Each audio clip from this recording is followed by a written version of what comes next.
Good morning, cooperative education students. This is Katie Birch. I'm your co-op teacher for creating opportunities through co-op. DC030 is a course code. We are moving on to lesson or topic 9 today, and we only have up to topic 11 really to go. So we only have 3 more lessons before you guys start collecting those work placement hours. So if you haven't caught up on all your work, catch up right away, and then you can start collecting those work placement hours, which will get you your 2 credits or 1 credit if you're going for 1 credit. Okay, we're talking about gender on the job. Are gender roles equal even now in 2021? We're going to talk about that today. We're going to actually do a bit of a history lesson, actually, talking about how gender has changed over time based on things that have happened in the world, which is kind of ironic since we're sort of in the middle of one right now with COVID. Okay, so again, I always say at the beginning of every class, communication is key. You need to reach me if you're struggling at all in any course materials. To reach me is via my email, kbirch, B-U-R-C-H, @nnec.on.ca, or you can text me on my cell, 807-738-3915, and I will get online and give you a hand, so don't get stuck. You don't want to get left behind. All of our coursework is hosted in this lovely, easy to use platform called Google Classroom. To get there, you are going to go to www.classroom.google.com. Here you will find class recordings, you will find all of your coursework, and you'll also find your assignments. So that's where you're going to access all of your assignments as well. Okay, here's what we're covering today. Topic 9, gender on the job. What has history taught us about gender on the job? Did we make any progress over time? What about equal earnings? Do women and men earn equal earnings in 2021? We're going to explore that topic.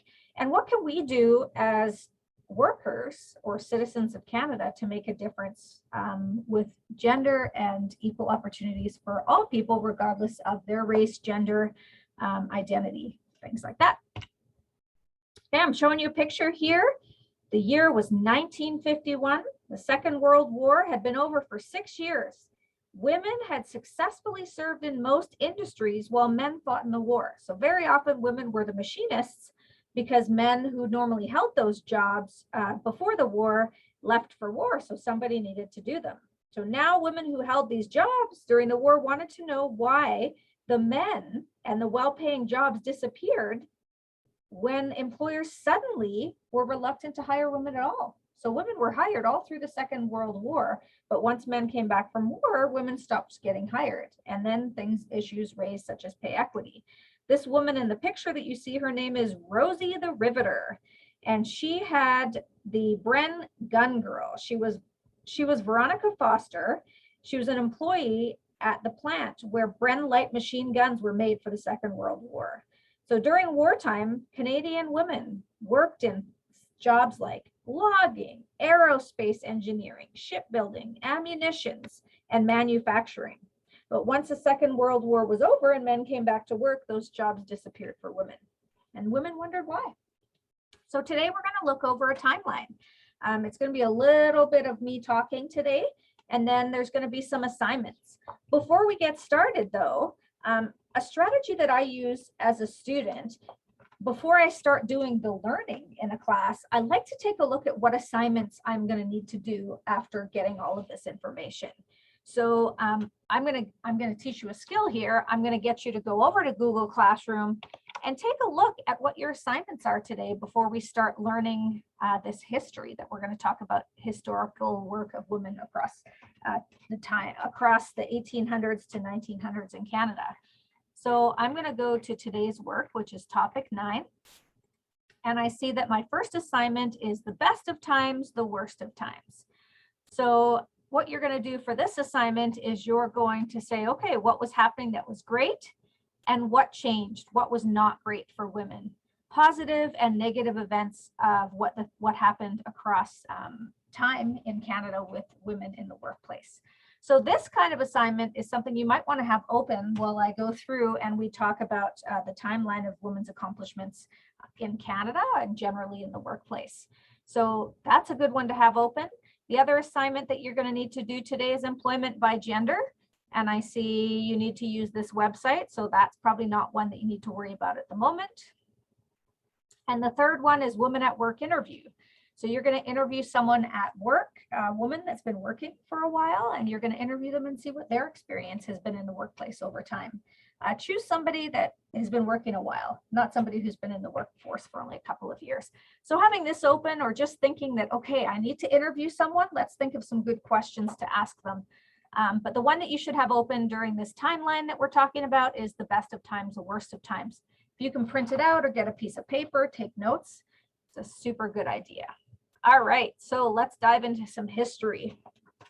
So this picture here, perfect wives in ideal homes. So in 1871, making clothing, keeping house for someone else, and teaching were the most common paid occupations for women. So that was back in the 1800s. They could earn an income from services that wives and mothers perform. Those were pretty much the jobs. So cooking, cleaning, housework, teaching, those were the jobs in 1871 for women. Between 1871 and 1941, men and women generally started working in the textile industry. So that would be making fabric with cotton, okay? And they were about in the same numbers, equal men and equal women.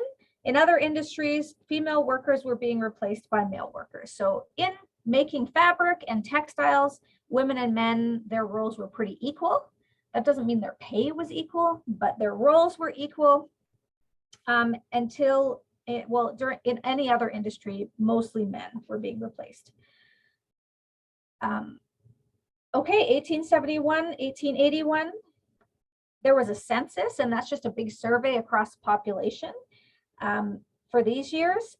And the third largest occupation for women between 1871 and 1881 was teaching.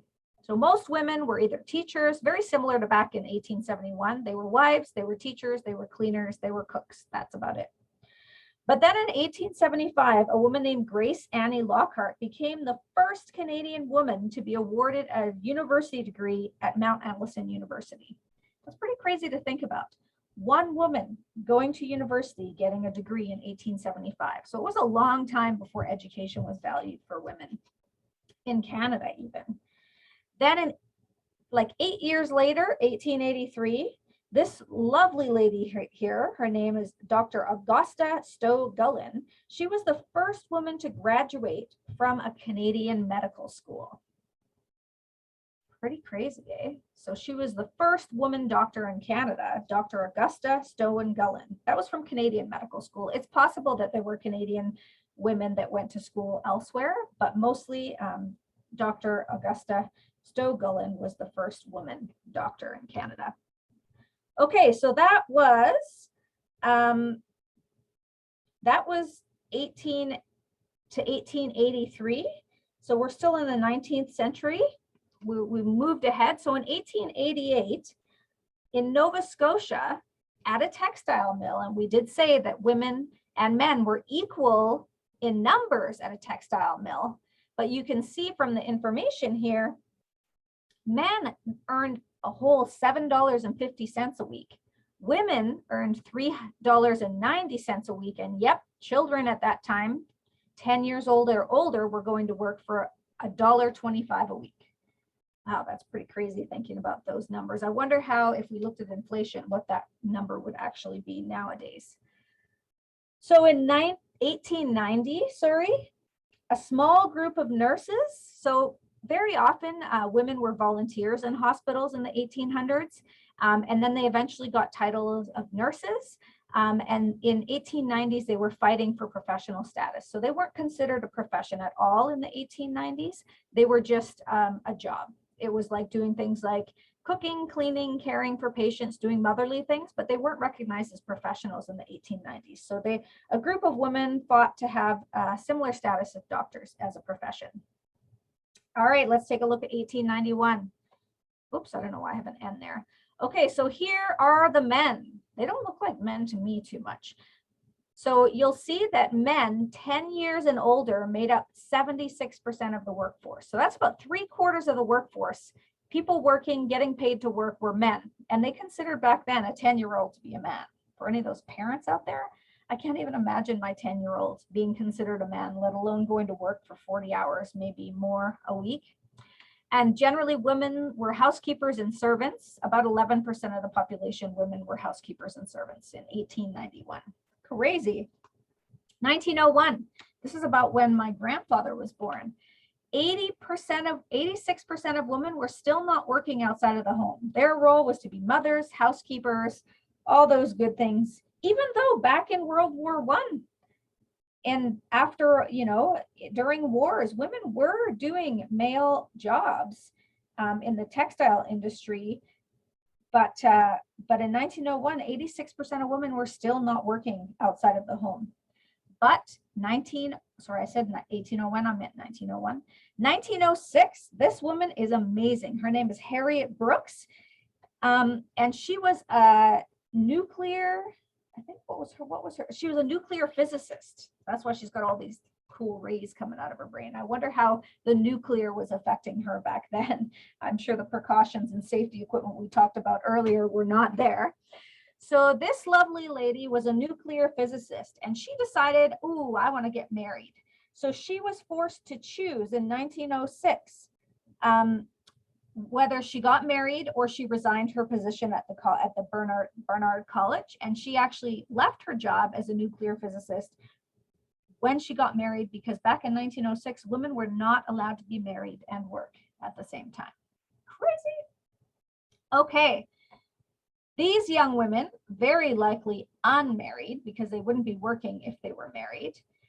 So they were working for the Bell Telephone. And back in the day, you can't just pick up a phone and dial it and get connected automatically. What would happen is there was these ladies that would sit and you would call in and they would say hello, and then they would connect you with a plug and plug you into the right phone.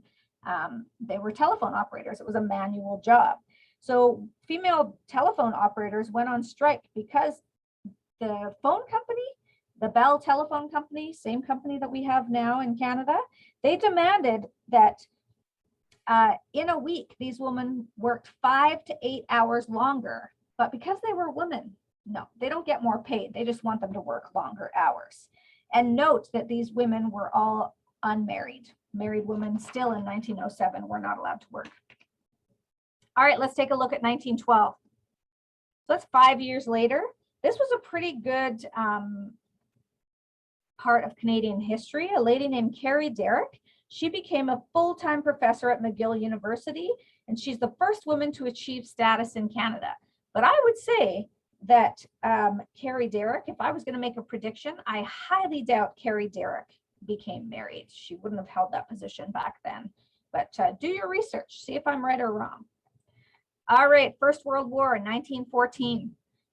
Okay, this is when women started doing the jobs of men. So men could go overseas and fight in World War I. Women took up jobs in banks, offices, factories. You can see they're making a big ship propeller here. Factories, farms. They would go into the armed forces as nurses, and they would drive ambulances. So before women, married or not, or only non-married women could work. Now married and unmarried women started to join the workforce because the men were away, because the men were normally holding those roles. Okay, so, but then they had it's sort of 2 steps forward, 1 step back. In 1921, the Public Service Commission of Canada, that's right, where we live now, the Public Service Commission said, nope, we do not want that many women in public service. So they put a limit of number. So based on their gender, they could not be hired in public service. And think about whether that would fly in Canada now. I think not. All right, so 1929. So the Privy Council of England overruled the Supreme Court of Canada. So the Supreme Court of Canada did not want women to be people. Isn't that crazy? So I put this quote here: feminism is the radical notion that women are people. Wow, what a thought. So the Supreme Court of Canada did not want women to be declared people, because then that would make them eligible to be part of the government. But the Privy Council of England said, you know what, Canada, you're wrong. Women are people. and they can be appointed to the Senate of Canada. So it wasn't until like almost 1930. Isn't that crazy? That's not that long ago. 1930, this lovely lady here, her name is Corinne Ray McKay Wilson, and she was appointed the country's first female senator. So just in 1929, women became people. What a thought. And then once they became people, oh, now they can hold offices with the government. What I wonder is if women's rights changed over time once they were appointed to the Senate. So I'm going to take a break from you listening to me talk, and we're going to look at the history of human rights in 3 minutes, and it's across the whole world, not just Canada. And then we'll jump back in and see what happened after 1930. Women and girls are leaders, change makers, caretakers, and peacekeepers. But while they have an empowered role in our societies, to this day, women and girls are still forced to fight for their rights. How much progress have we achieved, and how much work remains? How can you carry on the fight for equal rights? Women's struggle for equal rights is centuries old. But 1848 marked a watershed moment for women's rights with the Seneca Falls Convention, where women activists publicly petitioned for their civil, social, political, and religious rights. In 1893, New Zealand sent a message to other activists across the world that equal voting rights were achievable through advocacy. Okay, think about that. 1893 in New Zealand, women were considered people and they were allowed to vote. So in Canada, it wasn't until 1929 that women were considered people. So that is 40 years later. So New Zealand, a little island in the middle of nowhere in the South Pacific, allowed women to vote before Canada. Entering the 20th century, women around the world are mobilizing in ever greater numbers to campaign for gender equality, just as women's role in the labor force is rapidly evolving by opening up options beyond caretaking roles. In 1945, the United Nations is formed in response to the destructive toll of 2 world wars, and Eleanor Roosevelt oversees the drafting of the Universal Declaration of Human Rights. For all the world to hear, she and other advocates underline the place of women's rights within. This sets a foundation for women's rights norms and standards at the international level. In the subsequent decades, just as women are taking historic leadership positions in government, women activists at the grassroots level dovetail with the worldwide momentum by becoming powerful symbols of feminist resistance and social change. This momentum reaches a climax in 1995, where the Beijing Declaration and Platform for Action presents a visionary global agenda for women and girls' rights. But in spite of all the progress, as we enter the 21st century, patriarchal stigmas persist and exemplary leaders arise to resist them. With the rise of the digital age, social media emerges as a crucial tool to galvanize populations in the fight against injustice. A single woman's voice is now louder than ever. Grassroots activists trigger social movements online and offline, from cities to villages, inspiring future generations of women and girl leaders. After relentless campaigning, these movements generate changes in policy that signal a true shift in international attitudes and practice towards equal rights. Where are we now? A quarter century after the Beijing Declaration, women and men must mobilize together to overcome the remaining obstacles to gender equality. They must fight for an end to gender-based violence, for access to health care, for equal pay, and for equal participation in political life. The ink isn't dry. Be a part of generation equality, and let us continue to write history together. Okay, I like that statement at the end where it says the ink isn't dry. That means women are still playing a major role in shaping how the world sees them and around gender equality. And something to note is the things that are happening in Afghanistan now when the US pulled out and the Taliban is in control. So like I said earlier, 2 steps forward, one step back. And in the case of Afghanistan, women were going to school, women were in the workplace, working in banks and offices.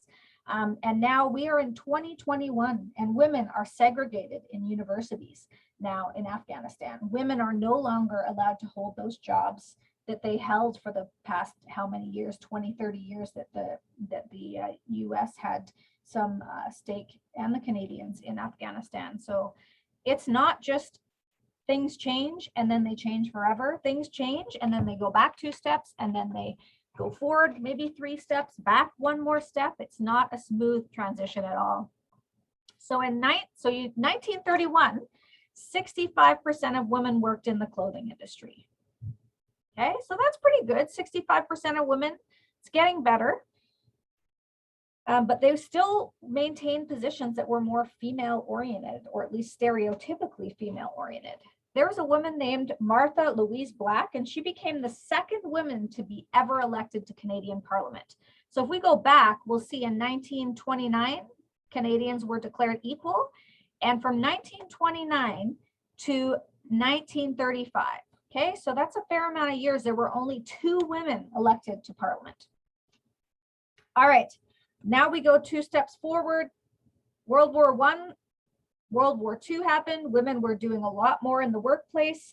And then we take another 5 steps back in 1945, because after the Second World War ended, women were expected to give up their jobs and give them away to the returning servicemen. So that was a challenge, and it was expected. In 1955, until this date, married women were actually barred from the civil service.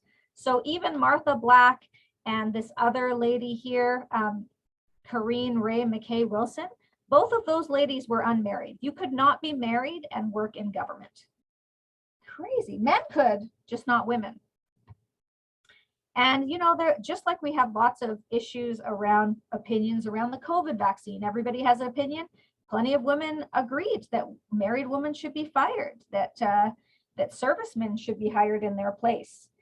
So from between 1945, so 10 years, 1945 to 1955, women were barred from civil service, and it was expected that they would quit their jobs when they got married.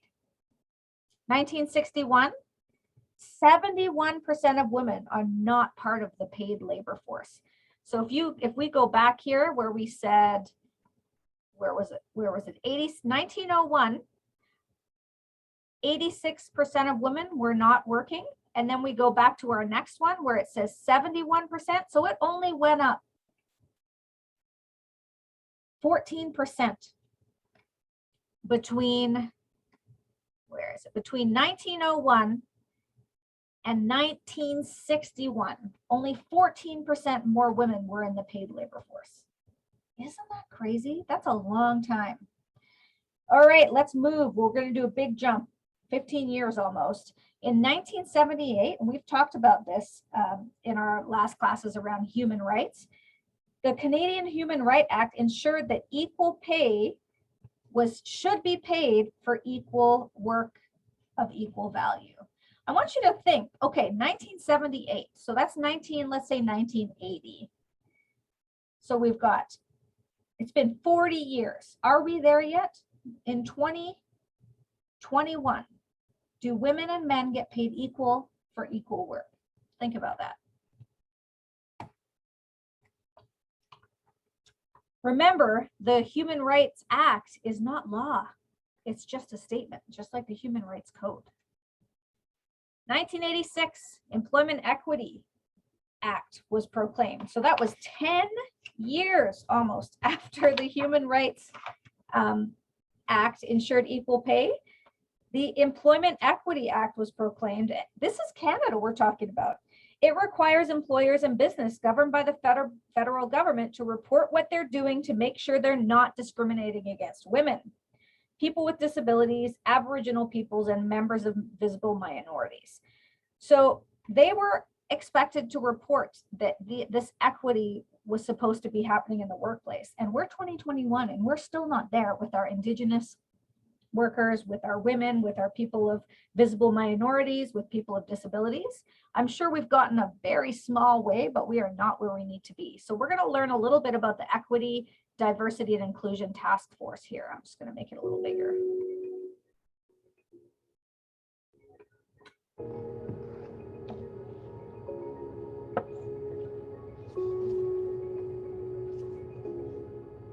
Canada's Employment Equity Act has been around for more than 40 years.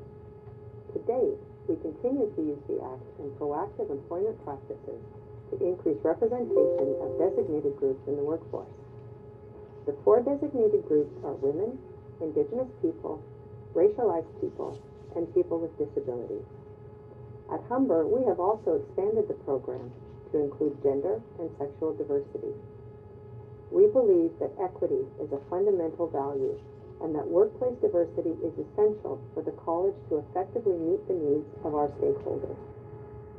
Within Humber's 2018-2023 strategic plan, equity, diversity, and inclusion are identified as critical components of our goal to create a healthy and inclusive community for students and employees. This goal can only be achieved by ensuring that our workforce is reflective of the communities we serve.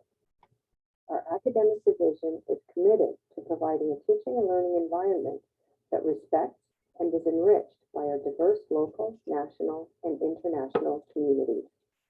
I invite you to join us in cultivating a diverse environment in which all individuals can achieve their full potential and a sense of belonging.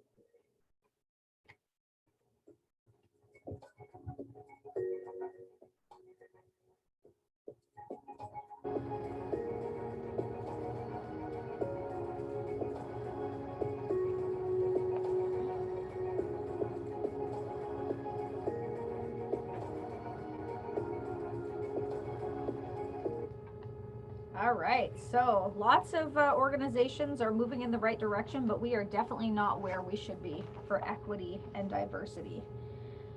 All right, 1999, the Supreme Court of Canada rules that job standards and tests cannot be solely based on the capabilities that would favor men. So understanding that women and men learn and show their knowledge in different ways. So having testing, even things like grade 3 testing, need to consider the way a woman thinks, not just how a man thinks. It used to be that all tests and things like that were structured towards how men think because they were designed by men, right? So women are a lot more involved. All right, let's jump forward 6 years, 2005. Michelle Jean, award-winning journalist and broadcaster, she was the first Afro-Caribbean woman to serve as Canada's 27th Governor General. And then in 2008, Leona Aglukkaq, an Inuit woman, became the Cabinet Minister of Health. So we've made some strides in Canada. Canadian women continue to shape the workplace through innovation and persistence and trying to achieve equality, pay equity, and diversity. Gender discrimination, though, is not a thing of the past. And even though we've made a lot of strides in the last 50 years, as we've read through the history, women continue to earn less than men. They also tend to be underrepresented in many management positions, particularly, education is definitely one of them. Okay, the differences between genders aren't just physical. Everybody's attitude, expectations, and behaviors are shaped by his or her relationships in society. Men and women often assume roles based on social and cultural norms rather than physical, intellectual, or personal ability. And some communities are still slow to accept change in ideas about what men and women should and shouldn't be able to do. I have a statement here where gender equality does not mean that men and women become the same. It only means that access to opportunities and life changes is neither dependent or constrained by their sex. Okay, so it doesn't mean that everybody's the same. It means everybody's talented in a variety of things, but just not constrained by their gender. Okay, so where are we at in Canada now? And then we're going to talk a little bit about whether we think COVID has impacted the workforce with regards to women. I'm curious. I want you to make a prediction, and I want you to think, okay, let's see where women are at now. What's the employment gap in Canada? And then we're going to stop for a minute. We're going to think if COVID has impacted women in the workforce. Has it been a thing? I don't know. It's not that long ago.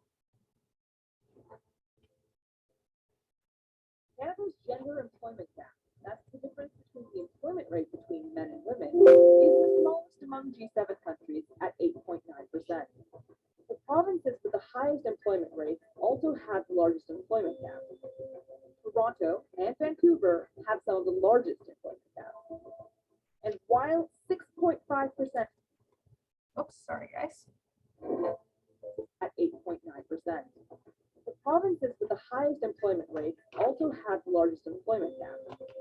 Toronto and Vancouver have some of the largest employment gaps. And while 6.5% more women hold university degrees than men, the rate of employment for men is still higher. And more women are employed in part-time work than men. In STEM fields, only about a quarter of those who are employed are women. Women employed full-time earn 87 cents to the dollar compared to the average man.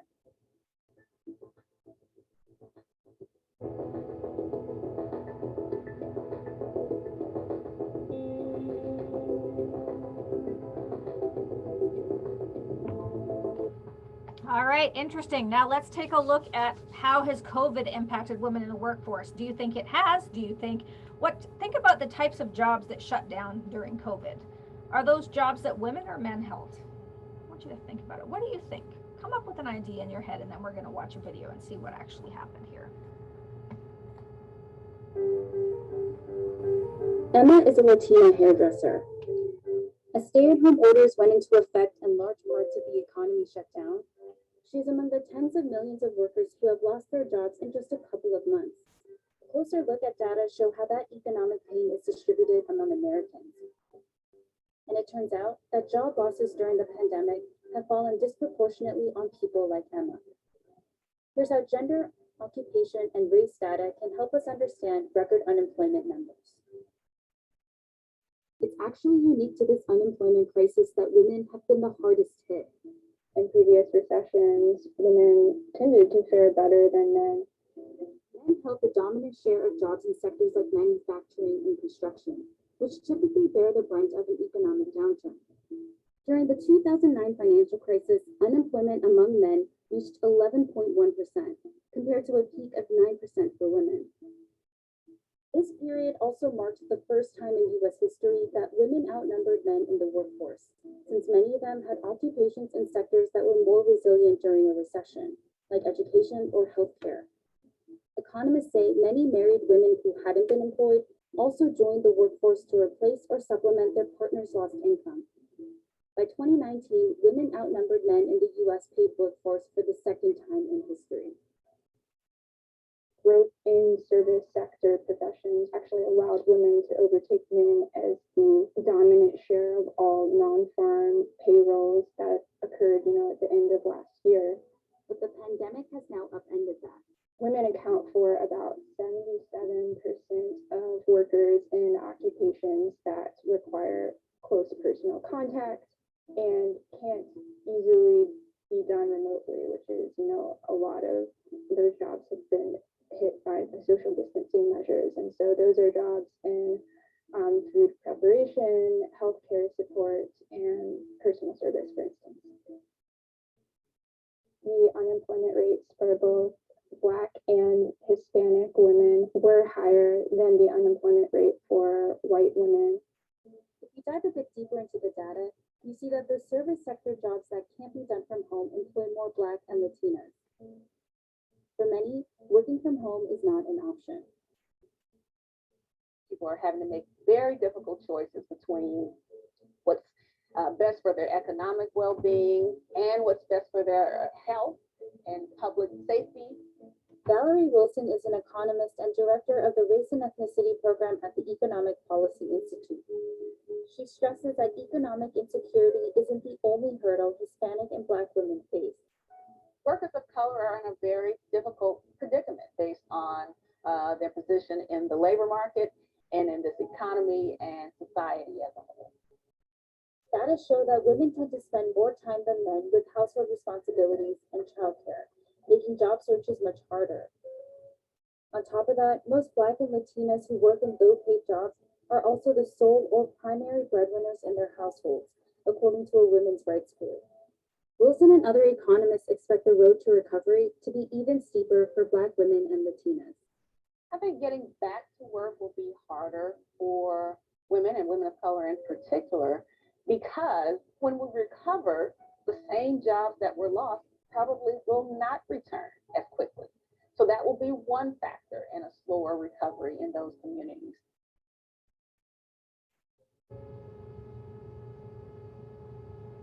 All right, interesting, right?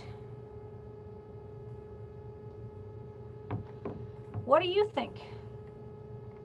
All right, your job for the rest of the class, it's now 9:40, is we're gonna jump into Google Classroom, and you have 3 assignments to complete today. They're not very big assignments.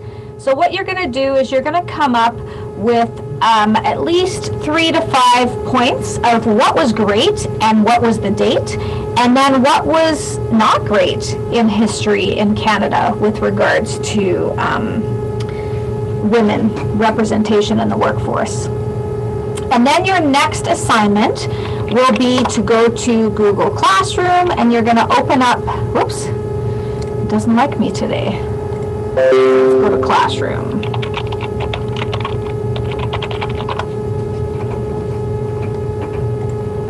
All right, let's go to Classroom, and then you're going to go down to employment by gender, and we're going to take a look at the real live Canadian data. And you can find this data right in this little blue link. We're going to go to Stats Canada, okay?